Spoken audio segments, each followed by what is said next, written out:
Well, it's time now for French Connections, our weekly look at the intricacies, rather, of life in France with Florence Filomeno. Sorry, Flo, I'm flubbing over intricacies there.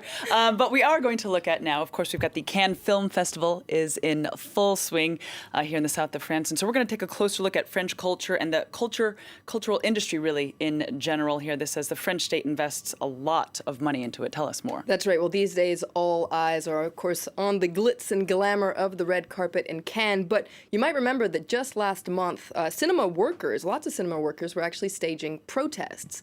In April, independent workers working in the arts and entertainment, they're known as les intermittents du spectacle. They occupied several theaters in Paris. You can see the footage here. They were essentially protesting against planned cuts to their special income support system. Now, intermittent du spectacle, this is a word that comes up a whole lot in French news. It's kind of a catch-all term. It covers a huge range of people. So you have people working in cinema, actors, directors, technicians. You also have circus clowns. You have choreographers, musicians, camera operators, and sound staff at public TV stations like here at France 24. It's a lot of people. In total, about 250,000 people, in fact. Indeed, so it's quite a mixed bunch. Now, you mentioned their special income support scheme. Tell us more. Well, it's called I guess you could say, an unemployment relief system that's quite unique. Essentially, their income is kind of topped up when they're not working. Let's take a closer look.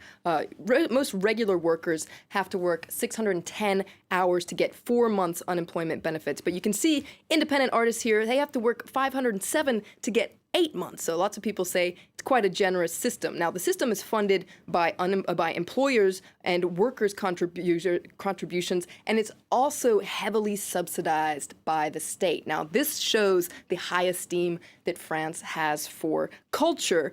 Essentially, artists are pretty much guaranteed to live from their profession. They don't have to wait tables or have a second job. But artists say, actually, they deserve this special treatment. Let's take a listen to some of them. In everyday life, being an independent artist makes everything complicated, like getting a loan at the bank or renting an apartment.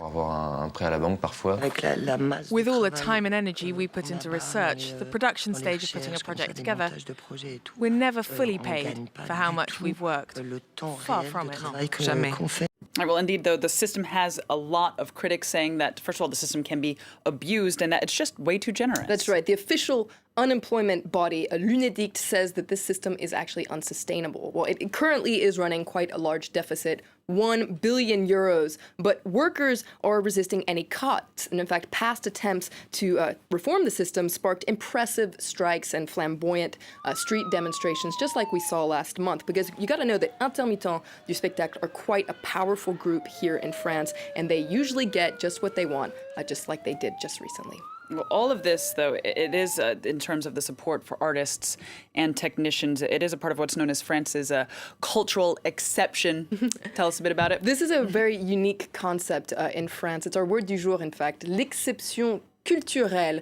It's quite obscure, and critics say it's quite pompous. It sounds like French culture is superior to other cultures, but it's a lot deeper than that. France's exception culturelle is actually kind of a political philosophy that's been put in place ever since the Ministry of Culture was created by Charles de Gaulle in 1959. Now, the Minister of Culture in France is a very important person that has a lot of power to promote French culture and to protect French culture, because French culture is seen as something that's vulnerable. Now, what does it need to be protected from? Well, essentially the bulldozer of free market capitalism and external influence, and that usually means American culture. Let's listen to the former president Jacques Chirac talking about this back in 1999.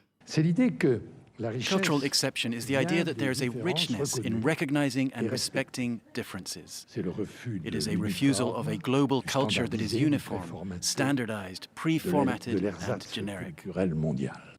So the French policy essentially is that culture should not be treated like any other commodity that's at the mercy of supply and demand. It's an expression that comes up a lot in discussions about free trade agreements. And as you can imagine, it leads to some pretty bitter fights as well. So then how does the government protect and promote French culture? Well, it comes in the form of subsidies, as you can imagine. The government subsidies all sorts of cultural output, whether it's the cinema, theater, television, art, music, literature, radio, television, you name it, they get state subsidies. On top of that, France organizes a wide range of festivals, a lot more than its European neighbors. You just have to think about all the film festivals that happen here in France. But cinema is quite a particular beast. I'll tell you about that in next week's show. On top of all that, the government participates in fixing book prices and sets a quota for the amount of French songs that must be played on the radio. It's about 40%. So as you can see, it's a really wide-ranging policy that actually costs the state a lot of money. Now, officials say it costs about 9.3 billion euros a year.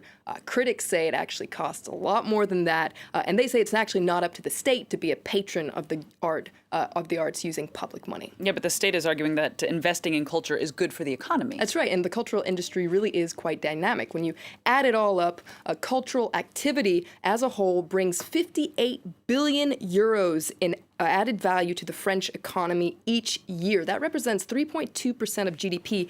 That is 7 times more than the automobile industry contributes to the economy. So you can see it's a big deal here. Culture also boosts tourism, and it creates a lot of jobs. 670,000 people in France work in the cultural industry, so that's quite a huge chunk of people. Now, it also means that an important body of works, whether it's movies, TV shows, books, songs, etc., are produced in French in a quite Anglophone-dominated world. So that's why a lot of people say that this cultural exception needs to be protected. France needs to boost it and to make sure that French culture essentially stays exceptional. All right. Well, as you mentioned, Flo, next week we will take a closer look at French cinema. Of course, there'll be a special chapter within France's cultural exception, but we will take a look at that once again next week. And meanwhile, if you have any more questions for Flo, do be sure to tweet her at Flo Vilmino, and be sure to check out our previous shows, that of course on our website, www.france24.com. Thank you, Flo.